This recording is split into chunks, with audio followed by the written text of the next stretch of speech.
Welcome to our channel. ఈ క్లాస్లో వచ్చేసి మనము 7th క్లాస్ కంటెంట్ ఎస్జిటికి సంబంధించిన కంటెంట్ లెసన్స్ చూస్తున్నాము కదా. లాస్ట్ వీడియోలో మనము ఆఫ్రికా మరియు చేతి వృత్తులు మరియు చేనేత వస్త్రాలు, పారిశ్రామిక విప్లవం, ఫ్యాక్టరీలలో ఉత్పత్తి, కాగిత పరిశ్రమ వీడియో గురించి చూసాము కదా. ఈ వీడియోలో మనము రవాణా వ్యవస్థ ప్రాధాన్యత మరియు కొత్త రాజులు మరియు రాజ్యాల గురించి లెసన్ చూద్దాము. ఈ వీడియోలో మొత్తం మీకు గుర్తుండేటట్టు కొత్త రాజులు రాజ్యాలు గుర్తుండేటట్టు కోడ్స్ వైజ్గా వీడియో చేశానండి. వీడియో చూడండి. వీడియో కనుక మీకు నచ్చితే లైక్ చేయండి, షేర్ చేయండి, అలాగే సబ్స్క్రైబ్ కూడా చేయండి.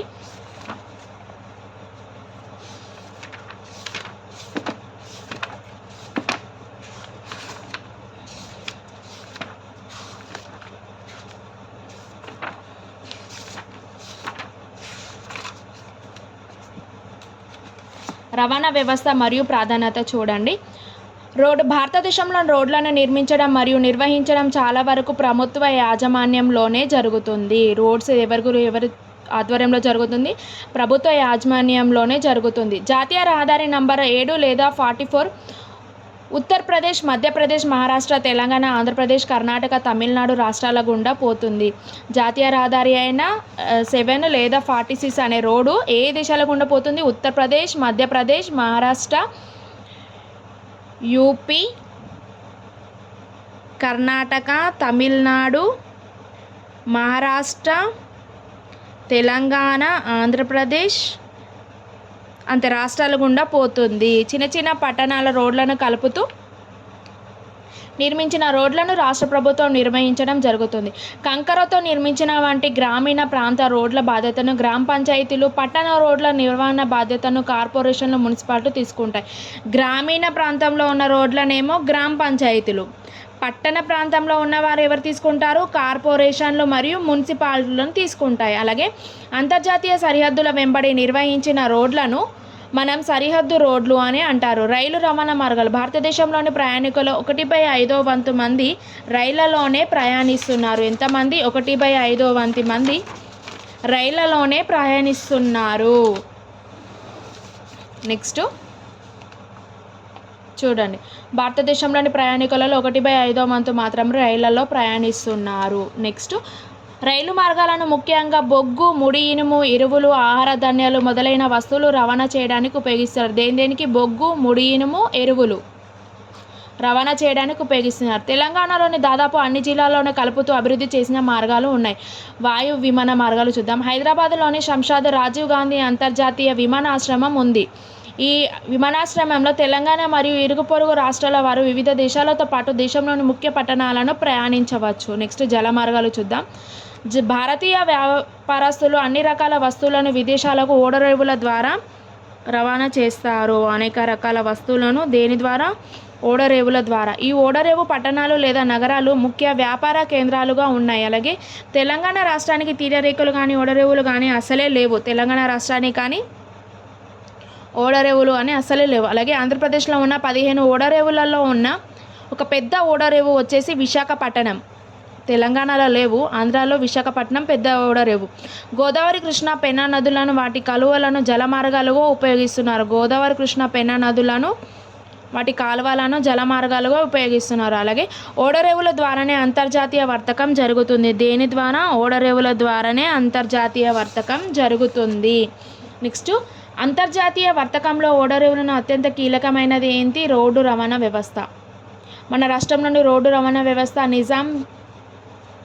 నిజాం కాలంలో 1932లో 27 వాహనాలతో ప్రారంభించారు. మన రాష్ట్రంలో రోడ్డు వ్యవస్థను ఎవరు? నిజాం 1932లో 27 వాహనాలతో ప్రారంభించారు. నేటి కాలంలో ప్రజలు ప్రయాణించడానికి రోడ్డు మార్గాలు అధికంగానే వినియోగిస్తున్నారు. అలాగే ఆంధ్రప్రదేశ్ రాష్ట్ర రోడ్డు రవాణా సంస్థ 1,24,000 మంది ఉద్యోగులతో 20,000 బస్సులు నడుపుతూ ప్రతిరోజు 1:25 కోట్ల మంది ప్రయాణికులు వారి గమ్యాలను చేరుస్తుంది. అలాగే తెలంగాణ రాష్ట్ర రోడ్డు రవాణా సంస్థ వచ్చి 24,000 మంది ఉద్యోగులతో 10,000 బస్సులను నడుపుతుంది. ఈ సంస్థలోని ఉద్యోగులు అకౌంట్ల నిర్వహణ, బస్సుల రిపేర్లు, బస్ డిపోలను మొదలైన పనులను ఉంటాయి. నెక్స్ట్ కొంతమంది బస్ స్టేషన్లో బస్ పాస్లు, టికెట్లు అమ్మేవారిగా టికెట్ తనిఖీ, టీసీ చెకింగ్ అధికారులు విధులు నిర్వహించడం జరుగుతుంది. బస్సులు ఇవన్నీ తెలిసే కదా మీకు. అయినా ఆంధ్రప్రదేశ్, తెలంగాణ రోడ్లపైన తిరిగే కోటి వాహనాలను ఇంచుమించు 3/4 వంతు ద్విచక్ర వాహనం అంటే బైక్స్ ఉన్నాయి. అలాగే రవాణా వ్యవస్థ సమర్థవంతంగా నడపడానికి పెట్రోల్, డీజిల్ బంకులు, రిపేరింగ్ షాపులు, వాహనాలను అమ్మే షాపులు, విడివిడిగా భాగాలు అమ్మే షాపులు మొదలైన విధంగా తోడ్పడుతాయి. ఇవన్నీ రోడ్డు రవాణా సంస్థ, ట్రైన్, బస్సు, కారు ఇవన్నీ మీకు తెలిసే ఉంటుంది. అయినా చూడండి. నెక్స్ట్, శతాబ్దాల కాలం నుండి దూరదేశాలకు వెళ్ళడానికి లేదా వస్తువులను తీసుకువెళ్ళడానికి లేదా తీసుకురావడానికి ఓడలు చాలా ముఖ్యమైన రవాణా సాధనంగా ఉండేది. అలాగే రవాణా పరంగా ఓడలు చాలా తక్కువ ఖర్చు అయినా కొద్ది మంది మాత్రమే ఓడలలో ప్రయాణిస్తున్నారు. ఓడలలో చాలా తక్కువ ఖర్చు ఉంటుంది, అయినా ఓడలలోనే ప్రయాణిస్తున్నారు చాలా తక్కువ మంది. ఎక్కువగా వస్తువులను మాత్రమే ఓడల ద్వారా రవాణా అవుతున్నాయి. పట్టణాలలో రవాణా సాధనాల ఎంపిక చాలా విభిన్నంగా ఉంటుంది. అలాగే ఫ్యాక్టరీలలో పనిచేసే కార్మికులు, ఆఫీసులలో పనిచేసేవారు, గృహాలలో, షాపులలో పనిచేసేవారు మరియు ఎక్కువ మంది రవాణా వ్యవస్థపైనే ఆధారపడుతున్నారు. షాపులు, చిన్న షాపులు, గృహాలు, ఆఫీసులో పనిచేసేవారు ఎక్కువ రవాణా వ్యవస్థనే మాత్రమే ఆధారపడి ఉన్నాయి. నెక్స్ట్, చక్రాల కుర్చీలో ప్రయాణించిన వారు ఫుట్పాత్ ఉపయోగించాలి. చక్రాల కుర్చీలో అంటే వికలాంగులు ఉపయోగించేవారు ఫుట్పాత్ను ఉపయోగించాలి. కానీ రోడ్డు కంటే ఫుట్పాత్ ఎక్కువ ఎత్తులో ఉంది. వాళ్ళను కూడా ఇతర మోటార్ వాహనాలతో పాటు ప్రమాదకర ప్రయాణం చేయాల్సి ఉంటుంది. నేటి రోజులలో చాలా నగరాల్లో జనం రద్దీ వలన విపరీతమైన ట్రాఫిక్ ఉంటున్నాయి. జనం విపరీతంగా పెరగడం వలన ట్రాఫిక్ పెరిగిపోతుంది. 1981-2001 సంవత్సరాల మధ్య 6 పెద్ద పట్టణాలలో నివసించే జనాలు రెండింతగా పెరగగా మోటార్ వాహనాల సంఖ్య అదే కాలంలో 8 రెట్లు పెరిగింది. పెద్ద పట్టణాలలో నివసించే జనాభా పెరగడం వలన అదే కాలంలో మోటార్ వాహనాల సంఖ్య 8 రెట్లు పెరిగింది. చూడండి, రోడ్లపైన తిరిగి కోటి వాహనాలతో ఇంచుమించు 3/4 వంతు వాహనాలు ద్విచక్ర వాహనాలే.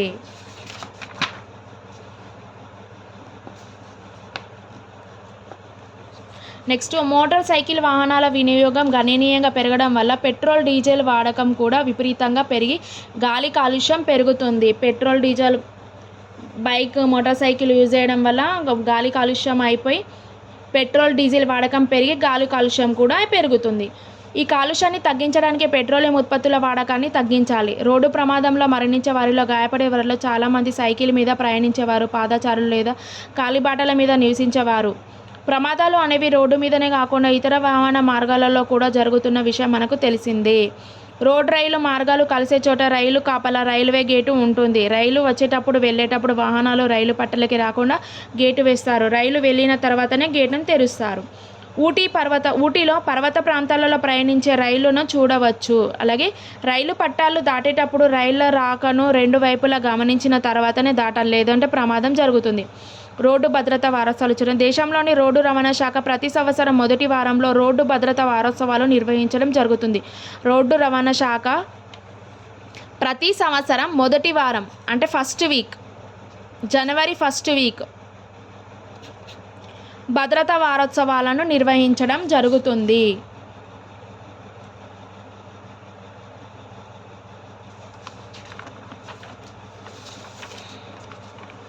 నెక్స్ట్, రోడ్డు భద్రతా వారోత్సవాలలో భాగంగా ట్రాఫిక్ నియమాలను ఎలా పాటించాలో ప్రజలకు తెలియజేస్తుంది. అలాగే ప్రభుత్వ సంస్థలైన తెలంగాణ రాష్ట్ర రోడ్డు రవాణా సంస్థ, TCRST, ఆంధ్రప్రదేశ్ రాష్ట్రంలోని APRST, RST, RTC వంటి డ్రైవర్లకు భద్రత కూడిన శిక్షణ కార్యక్రమాలు మరియు కార్యక్రమాలను నిర్వహిస్తుంది. వారికి శిక్షణ మరియు చర్చ కార్యక్రమాలను నిర్వహిస్తుంది. ఏది ఏమైనటికీ మనం ప్రయాణించే రోడ్డు, రైలు, జల, వాయు రవాణా మార్గాలలో ప్రతి ఒక్కరూ ఖచ్చితంగా భద్రతా నియమాలను పాటించాలి. తద్వారా ప్రయాణంలో ప్రమాదాలను మరియు మరణాలను తగ్గించవచ్చు. భద్రత పాటిస్తే ప్రమాణాలు మరియు మరణాల సంఖ్యను తగ్గించవచ్చు. నెక్స్ట్, కొత్త రాజులు. ఇది ఇంపార్టెంట్ లెసన్. టెట్ మరియు TRTలో కంపల్సరీ దీంట్లో 2 క్వశ్చన్స్ అయితే కంపల్సరీ ఉంటాయి. చూడండి, చాలా కొత్త రాజవంశులు 7వ శతాబ్దం తర్వాత పుట్టుకొచ్చాయి. చాలా కొత్త రాజవంశులు ఏ శతాబ్దంలో పుట్టుకొచ్చాయి అని అంటే 7 నుంచి 18 శతాబ్దాల మధ్య 7వ శతాబ్దం మధ్యలో పుట్టుకొచ్చాయి. నెక్స్ట్, భారత ఉపఖండంలోని 7వ శతాబ్దం నాటికి వివిధ ప్రాంతాలలో అనేక మంది భూస్వాములు, ముఖ్యులైన యుద్ధ యోధులు ఉన్నారు. ఉపఖండం 7వ శతాబ్దంలో ఎవరెవరు ఉన్నారు? భూస్వాములు, ముఖ్యులైన యుద్ధ యోధులు ఉన్నారు. తర్వాత ఆ కాలం నాటి రాజులు తరచుగా వీటిని తమ సామంతులుగా గుర్తించేవారు. ఆ కాలంలోని రాజులు తరచుగా ఏం గుర్తించేవారు? సామంతులుగా. ఎవరిని? భూస్వాములు మరియు యుద్ధ యోధులు. ఆ కాలం నాటి రోజులు తమ సామంతులు తమ కానుకలు తేవాలని మరియు వారి ఆస్థానంలోనే ఉండాలని, సైనిక సహాయం అందించాలని ఆ రాజులు సామంత రాజులను ఆదేశించేవారు. ఆ కాలంలో ఉన్న రాజులు ఏం చేసేవారు? ఇప్పుడు సౌములు, యుద్ధ యోధులు వీరందరూ ఉన్నవారు. వారందరినీ కలిసి సామంతులుగా గుర్తించి వారు అక్కడే ఉండాలని, సైనికులకు హెల్ప్ చేయాలని రాజులు సామంత రాజులను ఆదేశించేవారు. అలాగే సామంతిక రాజులను అధికారం, సంపద లభించిన క్రమంలో తమకు తామే సామంతులుగా మహామండలేశ్వరులుగా ఒక ప్రాంతానికి లేదా పరిధిగా గొప్ప దేవుడు. మహామండలేశ్వరం అంటే ఏంటి? ఒక ప్రాంతానికి లేదా పరిధిగా గొప్ప దేవుడు వారు ప్రకటించుకున్నారు. ఇప్పుడు సామంత రాజుకులకు అధికారం, సంపద వారికి లభించిన తర్వాత తమకు తామే మహాసామంతులుగా అంటే వారికి వారే మహాసామంతులుగా లేదా మహామండలేశ్వరాలుగా వారే ప్రకటించుకునేవారు. అయితే కొన్నిసార్లు కొంతమంది సామంత రాజులు తమ ప్రభువుల నుండి స్వతంత్రాన్ని ప్రకటించుకున్నారు. అయితే కొంతమంది సామంతులు ఏం చేశారంటే రాజుల నుండి సామంత రాజులు తమ ప్రభువుల నుండి స్వతంత్రాన్ని ప్రకటించుకున్నారు అన్నట్టు. అయితే దక్కన్ ప్రాంతంలో రాష్ట్రకూటులకు ఈ కోవుకు చెందినవారు. దక్కన్ ప్రాంతం రాష్ట్రకూటులకు చెందింది. అయితే మొదటగా రాష్ట్రకూటులు ఎవరు? కర్ణాటకలోని చాళుక్యులు సామంతులుగా పనిచేశారు. ఫస్ట్ రాష్ట్రకూటులు ఎవరు? కర్ణాటకలోని చాళుక్యులు అనేది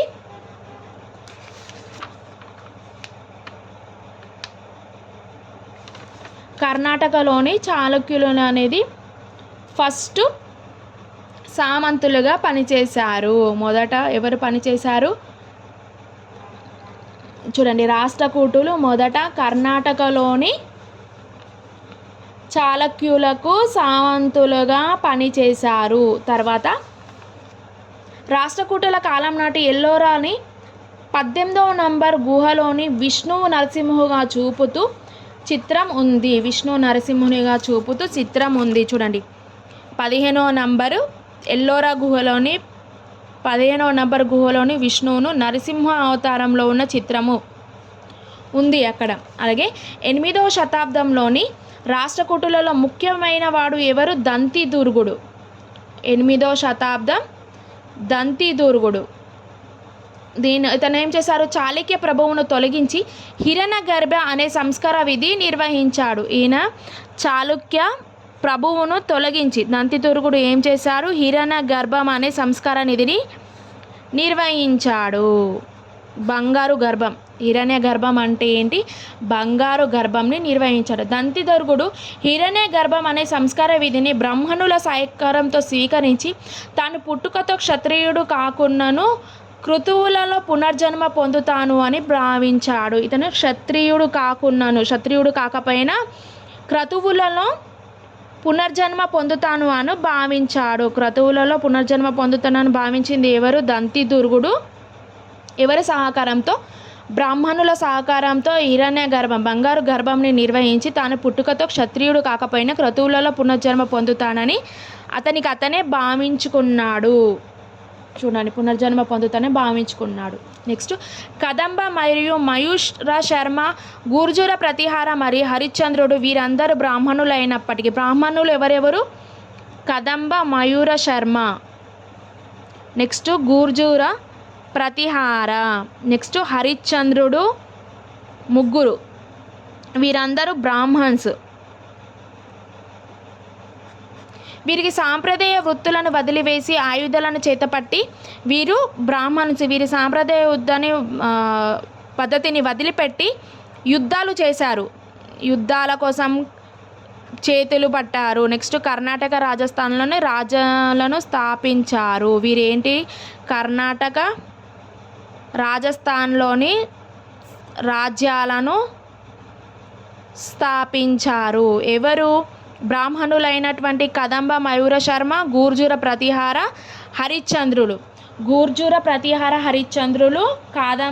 కదంబ, మయూర శర్మ వీరేం చేశారు? కర్ణాటక రాజస్థాన్లోని రాజ్యాలను స్థాపించారు. నెక్స్ట్, ప్రశస్తి భూదానాలు చూద్దాము. ప్రశస్తి భూదానాలలో ఏమేమి ఉన్నాయి? ఈ శాసనాల మొదటగా పేర్కొనే భాగాన్ని ప్రశస్తి అంటారు. శాసనంలో మొదటిగా పేర్కొనేది ఏంటి? ప్రశస్తి. ప్రశస్తులలో పాలకులు, కుటుంబాలు, వారి పూర్వ ప్రజల గురించి, వారు ఏ కాలానికి చెందిన వారి ఘనతలు, విజయాలను చాటుకునేవారు తెలుపుతారు. ప్రశస్తిలో ఏం తెలుపుతుంది అంటే పాలకులు, వారి కుటుంబాలు, పూర్వపు రాజులు, వారి పూర్వతరాలు అన్నీ ప్రశస్తిలో తెలుసుకుంటారు అన్నట్టు. ప్రశస్తుల పరిపాలనలో సహకరించే బ్రాహ్మణ పండితులు రాసేవారు. వీరి పరిపాలన ఎవరు రాసేవారు? బ్రాహ్మణ పండితులు రాసేవారు. పాలకులు తమ విజయాలను, పరాక్రమాలను ఎలా వర్ణించుకునేవారో ప్రశస్తుల ద్వారా తెలుస్తుంది. ప్రశస్తుల ద్వారా ప్రతి ఒక్క రాజుల వాళ్ళ గురించి తెలుస్తుంది. నెక్స్ట్ నాగభట్టు సాధించిన విజయాల గురించి చూద్దాము. నాగభట్టు సాధించిన విజయాల గురించి చూద్దాము. చాలామంది రాజులు తమ విజయాలను ప్రశస్తులో వర్ణించేవారు. ప్రశస్తు అంటే చెప్పాను కదా, శాసనాలలో మొదటగా పేర్కొనే భాగం. వారి పూర్వోత్తరాల గురించి రాసుకునే విధానమే ప్రశస్తిలో రాసుకుంటారు. అలాగే ఎవరంటే మధ్యప్రదేశ్లోని గ్వాలియర్లో సంస్కృత లిపిలో లభించిన ఒక ప్రశస్తి ఏంటి అంటే ప్రతిహార రాజైన నాగభట్టు విజయాలు. ఏంటి? మధ్యప్రదేశ్లోని గ్వాలియర్లో సంస్కృత లిపిలో, ఏ లిపి? సంస్కృత లిపిలో లభించింది, దొరికింది ఏంటి? ప్రశస్తి. ఏంటి అది? ప్రతిహార రాజైన నాగభట్టు విజయాలను. ప్రతిహార రాజు ఎవరు? నాగభట్టు విజయాలను ప్రశస్తిలో వర్ణిస్తుంది ఈ విధంగా. ఆంధ్ర రాజులు సైంధవులు, విదర్భ,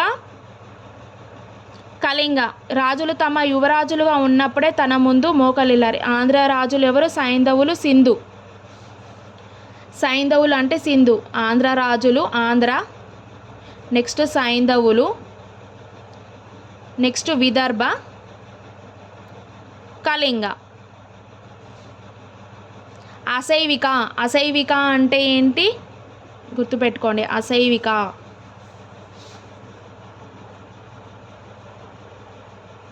ఆంధ్ర రాజులు, సైంధవులు, విదర్భ, కళింగ. విదర్భ అంటే మహారాష్ట్రలోని ఒక భాగం, కళింగ అంటే ఒడిస్సాలోని ఒక భాగం, కొంత భాగం. రాజులు తమ యువరాజుగా ఉన్నప్పుడే తనను ముందు మోకలింగారు. నాగభట్టు చక్రాయుధుడైన కన్నౌజ్ పరిపాలకులపై విజయం సాధించారు. నాగభట్టు ఏం చేశారు? కన్నౌజ్ పరిపాలకులపై విజయం సాధించాడు. అలాగే నాగభట్ట వంగ, అనార్త, మాలవ, కిరాట, తురుష్క, మత్స్య రాజులను ఓడించారు. నాగభట్టు ఎవరెవరిని ఓడించారు అని అంటే బెంగాల్, గుజరాత్, మధ్యప్రదేశ్, వనవాసులు, టర్కులు, ఉత్తర భారత రాజులను ఓడించారు. చూడండి అప్పటి కాలంలో వేరే వంగ, అనర్త, కిరాట, తురుష్క, మత్స్య ఈ ప్రాంతాల రాజులను ఓడించారు. ఎవరు? నాగభట్టు. నాగభట్టు అనేది చూడండి వంగ, అనర్త, మాలవ, కిరాట, తురుష్క, మత్స్య రాజులను ఓడించారు. అతని రాజుల సైంధవులు ఏంటండి? సైంధవులు, అశైవిక. అశైవిక అశైవిక గుర్తుపెట్టుకోండి. ఆంధ్ర రాజులు సైంధిక, విదర్భ, కళింగ. విదర్భ అంటే మహారాష్ట్రలోని కొంత ఒక భాగము, కళింగ అంటే ఒడిస్సాలోని కొంత భాగము. నెక్స్ట్ చక్రాయుధులు ఎవరు? కన్నౌజ్ పరిపాలనపై ఏంటంటే నాగభట్టు ఎక్కడెక్కడ దేశాల ఏ రాజులను ఓడించాడు? వంగ, అనార్త, కిరాట, తురుష్క, మత్స్య, తురుష్క, వత్సర ఉత్తర రాజులను ఓడించాడు. అలాగే క్రీస్తు శకం 9వ శతాబ్దం నాటి పాలకులకు భూదాన తామ్రఫలకల గుచ్చం కొంత సంస్కృతంలోను కొంత తమిళంలోను తామ్రపత్రాలపై రాయబడింది. భూదానం గురించి దేనిపైన? సంస్కృతంలో కొంత తమిళంలో తామ్రపత్రాలపై వ్రాసేవారు. అంటే భూదాన పత్రం గురించి తమిళంలో పేర్కొన్నారు. అవి ఏంటేంటి చూద్దాము. భూదాన పత్రం తమిళంలో ఏమేమి పేర్కొన్నారు? నెక్స్ట్ ఈ పత్రాలపై రాజముద్రలు వేసి అధికారికంగా ధృవీకరించారు. అలాగే రాజులు బ్రాహ్మణులు తరచుగా భూదానాలను చేసేవారు. ఎవరు? రాజులు బ్రాహ్మణులకు. రాజులు ఏం చేసేవారు అంటే బ్రాహ్మణులకు భూదానంను చేసేవారు. రాజులు చేసిన భూదానాలను రాగి పలకలపై నమోదు చేసి దానగ్రహీతలను ఇచ్చేసేవారు. దేనిపైన నమోదు చేసేవారంటే రాగి పలకల పైన. అలాగే కాశ్మీర్లో పరిపాలించిన రాజుల చరిత్రను గురించి 12వ శతాబ్దంలో అసాధారణమైన ఒక పెద్ద సంస్కృత పద్యం ఉంది. ఎవరి గురించి? రాజుల చరిత్ర గురించి 12వ శతాబ్దంలో ఏ భాషలో? సంస్కృతంలో ఒక పెద్ద పద్యంలో ఆవించారు. అదే సంస్కృత పద్యాన్ని కల్హణుడు రాశాడు. ఎవరు రాశాడు? కల్హణుడు. ఎవరి గురించి? కాశ్మీర్ను పరిపాలించిన రాజుల చరిత్ర గురించి కల్హణుడు రాశాడు. కల్హణుడు శాసనాలు ఏంటి?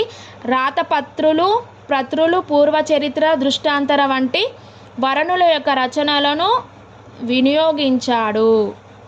తన యొక్క రచనలు ఏంటి?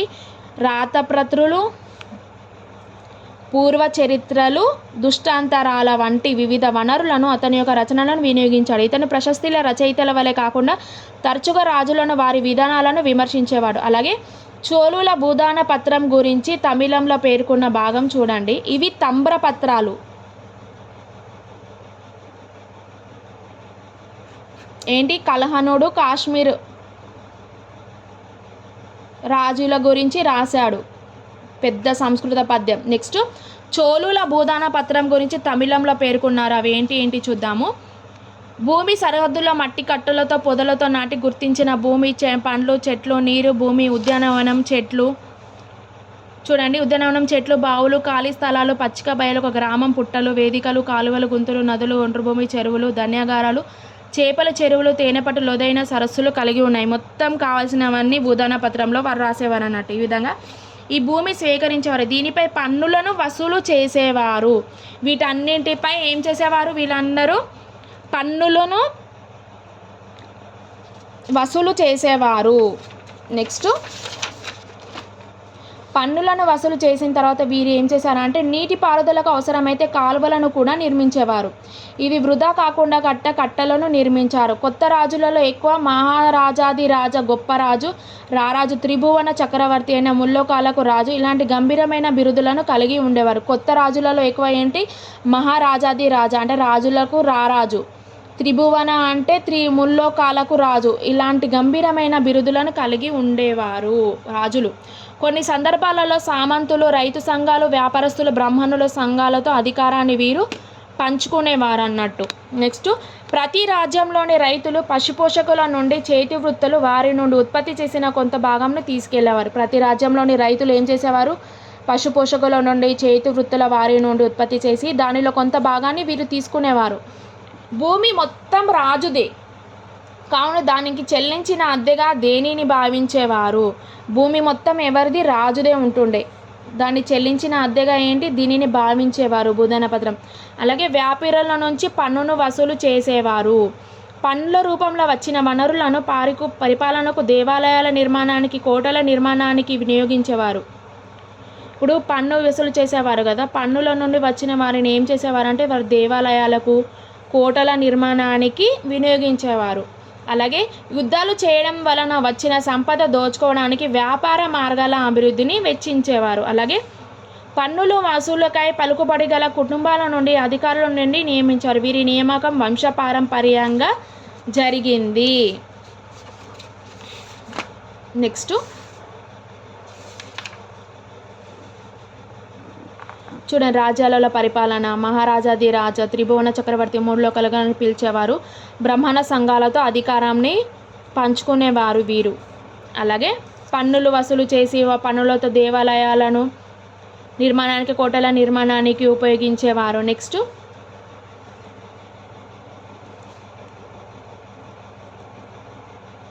సంపద కోసం సంగ్రామం ఏమేం చేశారో చూద్దాము. ఒక్కొక్క రాజవంశంలో ఒక్కొక్క ప్రత్యేకమైన ప్రాంతం స్థిరపడి ఉంది. ఆ సమయంలో వారు ఇతర ప్రాంతాలను వారి ఆధీనంలో తెచ్చుకునే ప్రయత్నం చేశారు. అలాగే గంగానది లోయలో ఉన్న ప్రాంతంలోని కన్నౌజ్ ఒక ప్రత్యేకమైన ప్రాంతం. ఈ ప్రాంతం నియంత్రణ కోసం గూర్జర ప్రతిహారులు, రాష్ట్రకూటులు, పాలవంశ రాజులు అనేక శతాబ్దాలుగా పోరాడు. ఎవరు?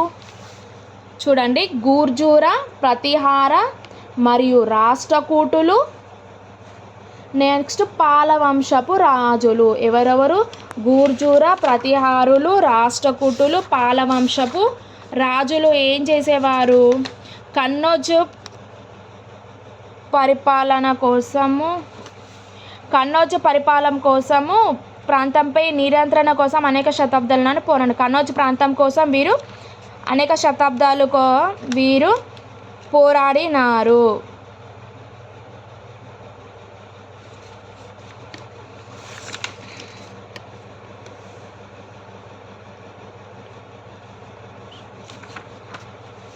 చూడండి, సుదీర్ఘ సంఘర్షణలో 3 పక్షాలు పాల్గొన్నాయి. దీనినే చరిత్రకారులైన త్రైపాక్షిక పోరాటం అంటారు. 3 పక్షాలు, 3 త్రై.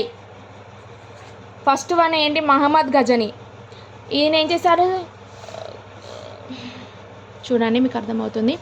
మహమ్మద్ గజని 1997 నుంచి 1030 వరకు ఆఫ్ఘనిస్తాన్ను పరిపాలించిన గజని మధ్య ఆసియా, ఇరాన్, భారత ఉపఖండం, వాయువ్య ప్రాంతాలకు తన రాజ్యాన్ని విస్తరించారు. ఏ రాజ్యాన్ని విస్తరించారు? మధ్య ఆసియా, ఇరాన్, భారత ఉపఖండపు అయిన వాయువ్య ప్రాంతాలకు రాజ్యాన్ని విస్తరించాడు. అలాగే మహమ్మద్ గజని ప్రతి సంవత్సరం భారత ఉపఖండంపై దాడి చేశారు. ప్రతి సంవత్సరం భారత ఉపఖండంపై దాడి చేశారు. ఆయన గుజరాత్లోని సుసంపన్నమైన సోమనాథ్ వంటి దేవాలయాలను మరియు మహమ్మద్ గజని యొక్క లక్ష్యంగా ఉండేది ఏంటి? గుజరాత్లోని సోమనాథ్ దేవాలయంను అతను దోచుకోవాలని, ఆ దోచుకున్న సంపదలో చాలా భాగం తన రాజధాని అయిన గజనీని వైభవంగా మలచడానికి ఉపయోగించుకున్నాడు.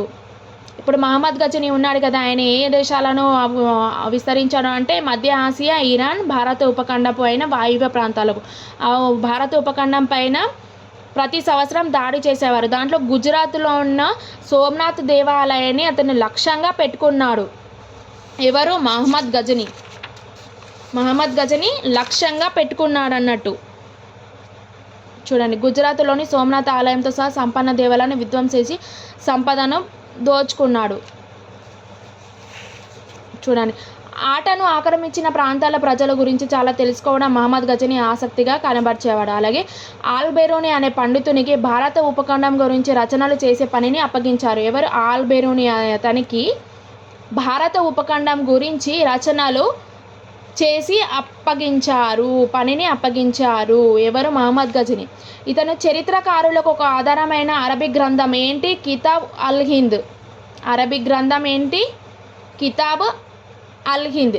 కితాబ్ అల్ హింద్ అని పిలువబడే ఈ గ్రంథం రాయడానికి ఆల్-బెరూని సంస్కృత పండితులను సంప్రదించడం జరిగింది. ఎవరిని? సంస్కృత పండితులను. ఎవరు? ఆల్-బెరూని. నెక్స్ట్, అలా ఎవరెవరు? చౌహానులు లేదా చహమానులు లేదా చౌహానులు. చౌమహనులు లేదా చౌహానులు. చూడండి, తర్వాత కాలంలో వచ్చిన వాళ్ళు ఎవరు? చౌహానులు. చౌహానులు ఢిల్లీ, అజ్మీర్ ప్రాంతాలను పరిపాలించారు. ఏంటి? ఢిల్లీ, అజ్మీర్ ప్రాంతాలను పరిపాలించారు. వీరు పశ్చిమం, తూర్పు వైపు రాజ్య విస్తరణ చేయడానికి చౌహానులను ప్రయత్నం చేశారు. వీరు పశ్చిమం, తూర్పు ఈ 2 భాగాలను అధ్యయనం చేయాలని ప్రయత్నం చేశారు. చౌహానులను వ్యతిరేకించిన వారు ఎవరు? గుజరాత్లోని చాళుక్యులు, పశ్చిమ ఉత్తర ప్రాంతం ఉత్తరప్రదేశ్లోని గద్వాలులు. గుజరాత్లోని చాళుక్యులు మరియు గద్వాలులు, ఉత్తరప్రదేశ్లో ఉన్న గద్వాలును వీరిని వ్యతిరేకించారు. అలాగే మహమ్మద్ గోరీ ఎవరు అని అంటే ఆఫ్ఘాన్కు చెందినవాడు. ఈయన మహమ్మద్ గోరీని 1191 సంవత్సరంలో 2వ చౌహాన్ వంశస్థుడు అయినటువంటి 3వ పృథ్వీరాజును ఓడించారు. మహమ్మద్ గోరీ ఎవరిని ఓడించారు అంటే 1191లో గోరీ 2వ చౌహాన్ వంశస్థుడైన 3వ పృథ్వీరాజ్ ఓడించాడు. 1168 to 1191లో 2వ చౌహాన్ వంశస్థుడైన 3వ పృథ్వీరాజును ఓడించారు. ఈయన తిరిగి 1192 సంవత్సరంలో జరిగిన యుద్ధంలో పృథ్వీరాజ్ మహమ్మద్ గోరీ చేతిలో ఓడిపోయాడు. 1191లో యుద్ధం చేసినప్పుడు 3వ పృథ్వీరాజు ఏం చేశారు? ఈయన మహమ్మద్ గోరీని ఓడించారు. తర్వాత సంవత్సరంలో 1122లో మళ్ళీ యుద్ధం చేసినప్పుడు పృథ్వీరాజు ఏమో చనిపోయాడు, మహమ్మద్ గోరీ చేతిలో ఓడిపోయాడు పృథ్వీరాజు. నెక్స్ట్ చోళులు చూద్దాము.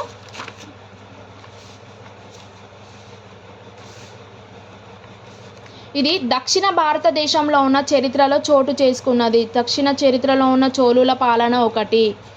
దక్షిణ భారతదేశం ఇదేమో తూర్పు, పశ్చిమం, తూర్పు.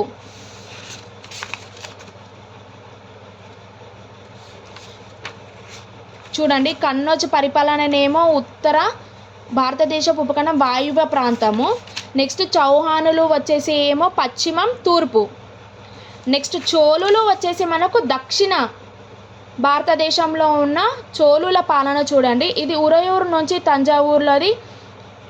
ఉరయూరు నుంచి ఉరయూరు అనే తంజావూరు వరకు ఉన్నది. చోళుల అధికారంలోకి ఎలా వచ్చారో చూద్దాం. ఉరయూరు నుంచి తంజావూరు చోళుల పాలన. నెక్స్ట్ చోళులు అనేది ముత్తరాయర్గా పిలువబడే ఒక చిన్న ముఖ్య కుటుంబం. చోళులది ముత్తరాయర్గా పిలువబడే చిన్న కుటుంబం. వీళ్ళు చోళులు కావేరీ డెల్టా ప్రాంతంపై అధికారం చేజిక్కించుకున్నారు. కావేరీ డెల్టా ప్రాంతం. చోళులు కాంచీపురాన్ని పాలించే పల్లవులకు సామంతులు. చోళులు ఎవరు? కాంచీపురానికి పాలించే పల్లవులకు సామంతులు ఎవరు? చోళులు. నెక్స్ట్ 19వ శతాబ్ది మధ్యకాలంలో ఉరయూరుకు చెందినటువంటి పురాతన చోళ వంశస్థుడైనటువంటి విజయలాలుడు ముత్తరాయర్కు చెందిన డెల్టా ప్రాంతాన్ని ఆక్రమించుకున్నాడు. ఎవరు? ఉరయూరుకు చెందినటువంటి పురాతన చోళ వంశస్థుడు విజయలాలుడు ముత్తరాయర్కు చెందిన డెల్టా ప్రాంతాన్ని ఆక్రమించుకున్నాడు. అలాగే విజయలాలుడు తంజావూరు పట్టణాన్ని నిర్మించారు. ఎవరు? విజయాలయుడు తంజావూరు పట్టణాన్ని నిర్మించాడు. మరియు శంభుసుదిని దేవతకు దేవాలయాన్ని నిర్మించాడు. శంభుసుదిని దేవతకు దేవాలయాన్ని. ఎవరు? విజయలాయుడు.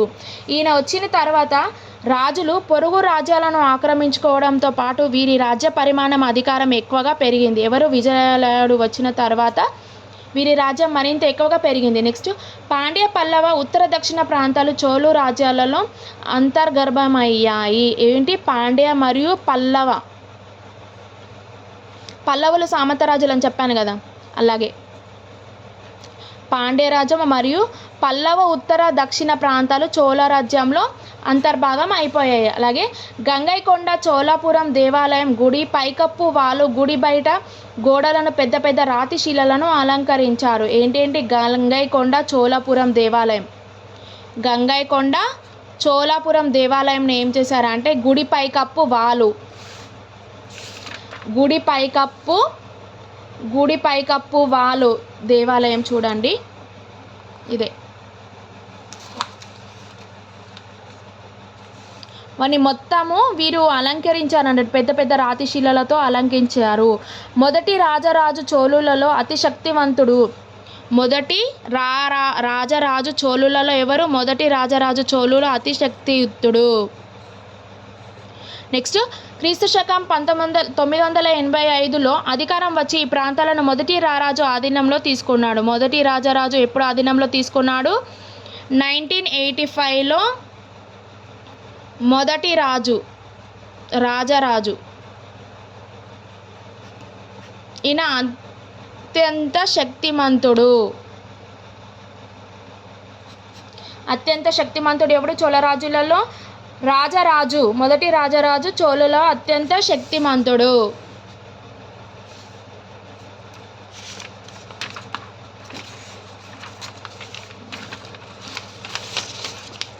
నెక్స్ట్ మొదటి రాజరాజు వారి సామ్రాజ్య పరిపాలనకు పునర్వ్యవస్థరించాడు. అలాగే మొదటి రాజరాజు కుమారుడు ఎవరు? మొదటి రాజేంద్రుడు. అలాగే మొదటి రాజేంద్రుడు తన తండ్రి పాలన విధానాలను కొనసాగించి గంగా నది లోయ శ్రీలంక ఆగ్నేయాసియా ప్రాంతాలపై దాడి చేశారు. ఎవరు? మొదటి రాజరాజు కుమారుడు అయినటువంటి మొదటి రాజేంద్రుడు ఏం చేశారంటే గంగా నది లోయ శ్రీలంక ఆగ్నేయాసియా ప్రాంతాలపై దాడి చేశారు వాళ్ళ ఫాదర్ దారిన వెళ్ళి. దీనికోసం మొదట రాజేంద్రుడు నౌకాదళాన్ని అభివృద్ధి పరిచారు. నెక్స్ట్ అద్భుత దేవాలయాలు కాంస్య శిల్పకళ చూద్దాము. మొదటి రాజరాజు మరియు అతని కుమారుడైన మొదటి రాజేంద్రుడు తంజావూరులోని గంగైకొండ చోళాపురంలో నిర్మించిన పెద్ద దేవాలయం అద్భుత నిర్మాణానికి శిల్పకళకు నిదర్శనం అయ్యాయి. గంగైకొండ చోళాపురంలో నిర్మించిన పెద్ద దేవాలయం ఉంది కదా, దానికి శిల్పకళకు నిదర్శనం అయ్యాయి. చోళులు నిర్మించిన దేవాలయాలను ప్రజలు వాటి చుట్టుపక్కల స్థిరపడడానికి కేంద్రాలు అయ్యాయి. ఇవి చేతి వృత్తుల ఉత్పత్తులకు కేంద్రంగా ఉన్నాయి. నెక్స్ట్ పాలకులు ఇతరులు సమర్పించిన భూములతో దేవాలయాలు సుసంపన్నం అయ్యాయి. దేవాలయాలలో పనిచేసే పూజారులు పూలదండలు తయారు చేసేవారు మరియు వంటవారు ఆలయాన్ని శుభ్రపరిచేవారు. సంగీత వాద్యారులు, నాట్యకర్తలు మొదలైన వాళ్ళు పోషణ కోసం ఈ భూములలో పండినటువంటి పంటలు ఉపయోగపడాయి. దేవాలయాలు కేవలం పూజా కేంద్రాలుగా మాత్రమే కాకుండా ఆర్థిక, సాంఘిక, సాంస్కృతిక జీవన కేంద్రాలుగా వెలిశాయి. మనకు చిత్రంలో కనిపించేది చోళుల కాలం నాటి కాంస్య శిల్పం. చూడండి, శిల్పాలను ఆవిర్భవించుకున్నారు.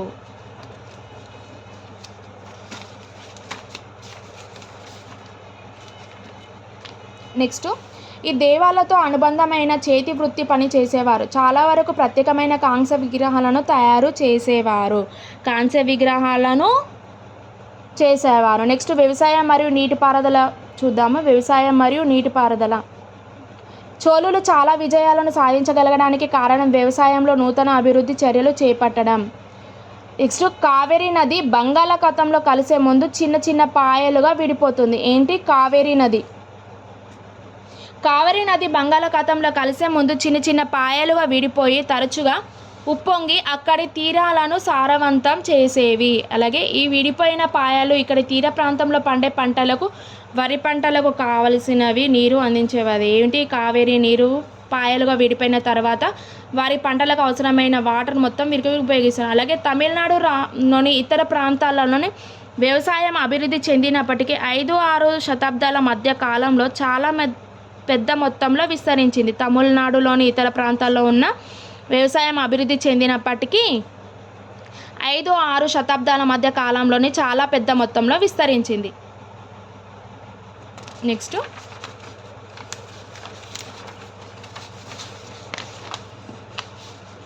డెల్టా ప్రాంతంలో వరదలను నివారించడానికి కట్టలు కట్టి పంట పొలాలకు నీరందించడానికి కాలువల నిర్మాణం చేశారు. డెల్టా ప్రాంతంలో, కావేరీ డెల్టా ప్రాంతం ఉంది కదా, ఆ ప్రాంతంలో వరదలు రావకుండా ఉండడానికి కట్టలు కట్టి పంట పొలాలు నీరందించడానికి కాలువలను ఇట్లా కట్టలు కట్టి కాలువలను నిర్మాణం చేసేవారు. ఇక్కడ చాలా ప్రాంతాలలో సంవత్సరానికి 2 పంటలు కూడా పండించేవారు. సంవత్సరానికి 2 పంటలను పండించేవారు. అలాగే నీటిపారుదలకై చాలా రకాల పద్ధతులను ఉపయోగించేవారు. కొన్ని ప్రాంతాలలో బావులు కూడా తవ్వారు. మరికొన్ని ప్రాంతాలలో వర్షపు నీటిని నిల్వ చేయడానికి పెద్ద పెద్ద చెరువులు సైతం నిర్మించారు. ఈ కార్యక్రమాలలో ప్రజలు కూడా ఆసక్తిగా పాల్గొనేవారు. నెక్స్ట్, పరిపాలన విధానం చూద్దాము. రాజుకు పాలనలో సహకరించడానికి మంత్రి మండలి ఉండేది. రాజుకు పాలనలో సహకరించడానికి మంత్రి మండలిది ఉండేది.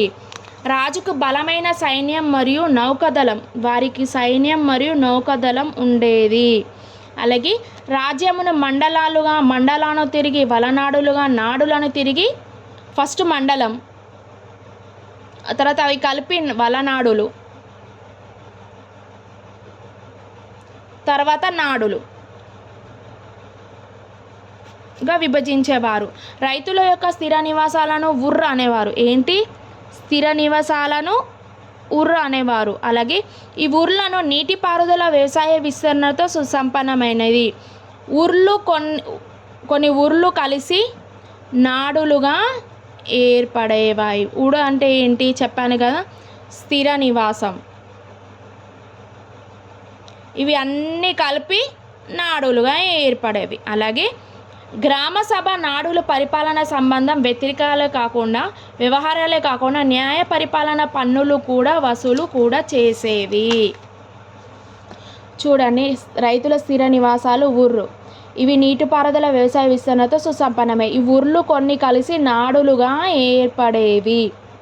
వీరి చూడండి, సైన్యం, నౌకాదళం ఉండేది.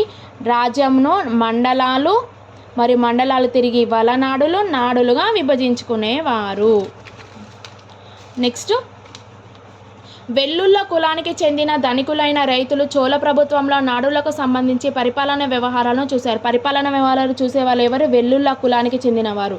చోళ రాజులు ధనవంతులైన భూస్వాములను, వెల్లన్, ముగ్గురు రాజులను సేవలందించే రైతు వేలన్, అరయ్యర్ లాంటి గౌరవప్రదమైన బిరుదులను ఇస్తూ కేంద్ర స్థాయిలో రాజ్యానికి సంబంధించిన ముఖ్యమైన బాధ్యతలు అప్పగించారు.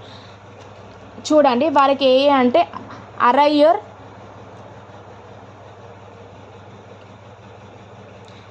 అని మొత్తం గౌరవప్రదమైన బిరుదులను ఇచ్చేవారు. వారికి రాజులకు సేవలను అందించే రైతు లేదా వేలానికి అరయ్యర్ అనే ముఖ్యుడు. అలాంటి వేలన్, ముఖ్యుడు అనే వారికి బిరుదులను ఇచ్చేవాళ్ళు అన్నట్టు.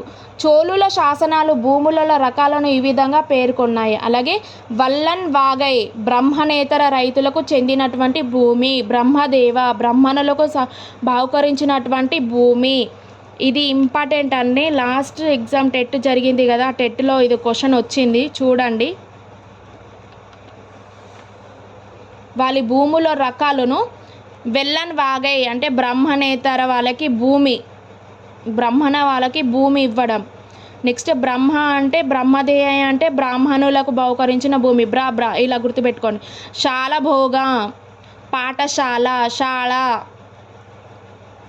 భోగ దేవదాన లేదా తిరువనత్తకమి దేవాలయాలకు బహుకరించిన భూమి.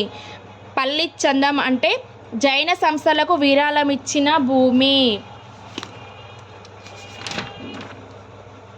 చూడండి, వెల్లన్ వాగై అంటే బ్రాహ్మణులకు ఇచ్చిన భూమి, రైతులకు ఇచ్చిన భూమి. అలాగే శాల భోగ అని అంటే పాఠశాల నిర్వహణ. అలాగే దేవదాన తిరునమత్తకమి అంటే దేవాలయాలకు బహుకరించిన భూమి. పల్లిచందం అంటే జైన సంస్థలకు విరాళం ఇచ్చిన భూమి. నెక్స్ట్, బ్రాహ్మణులకు తరచుగా భూదానాలు లేక బ్రాహ్మణులకు స్వీకరించిన దక్షిణ భారతదేశంలోని ఇతర ప్రాంతాల మాదిరిగా కావేరీ నది లోయలో కూడా బ్రాహ్మణులు స్థిరపడినారు. కావేరీ నది లోయలో కూడా బ్రాహ్మణ్స్ స్థిరపడినారు.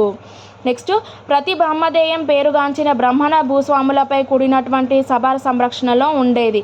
ఈ సభలు చాలా ఖచ్చితంగా మరియు సమర్థవంతంగా పనిచేసేవి. సభ నిర్ణయాలను శాసనాలపై తరచుగా దేవాలయ గోడలపై నమోదు చేసేవారు. సభ నిర్ణయాలను ఎక్కడ? శాసనాలపై లేకపోతే దేవాలయాల గోడలపై నమోదు చేసేవారు. నెక్స్ట్,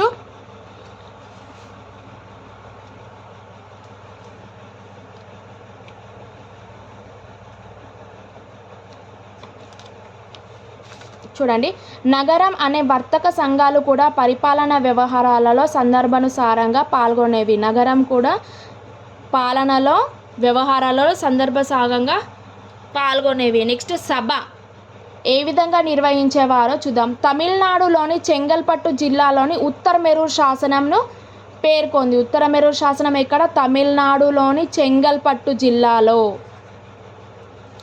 నెక్స్ట్, సభలోని నీటిపారుదల వసతులకు తోటలు, దేవాలయాలు మొదలగు వాటిని సంరక్షించడానికి ప్రత్యేక కమిటీలు ఉన్నాయి. వాటరు, తోటలకు, దేవాలయాలకు విధంగా.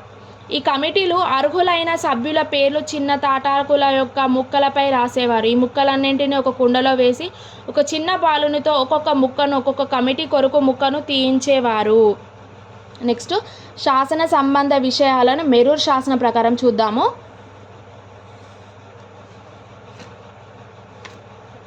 శాసన విషయాలను ఉత్తర మెరూర్ శాసనం ద్వారా చూద్దాము ఏమేమి వచ్చాయో. సభలో సభ్యుడిగా కొనసాగిన వారందరూ విధిగా పన్ను చెల్లించే భూమిని కలిగి ఉండాలి. వారు సొంత ఇల్లు కలిగి ఉండాలి. నెక్స్ట్, వారి వయసు 35 నుంచి 70 సంవత్సరాల మధ్య ఉండాలి. వేదాల గురించి తెలిసి ఉండాలి. ఉత్తర మెరూర్ శాసనం ఏంటి? వేదాలు తెలిసి ఉండాలి.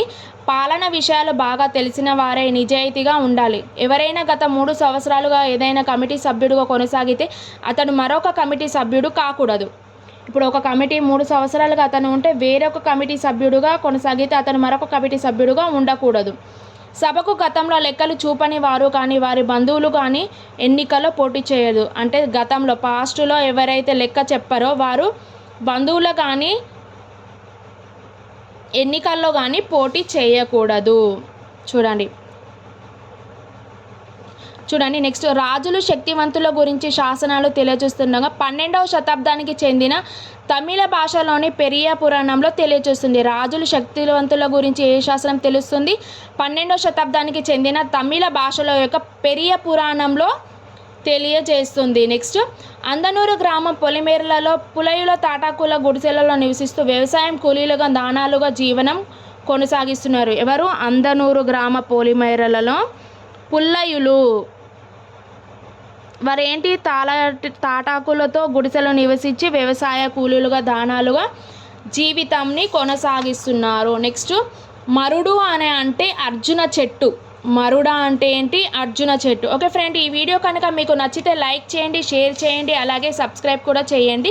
7th class part 1 book complete అయింది చూడండి. మీ వీడియో కనుక మీకు నచ్చితే లైక్ చేయండి, షేర్ చేయండి, అలాగే సబ్స్క్రైబ్ కూడా చేయండి.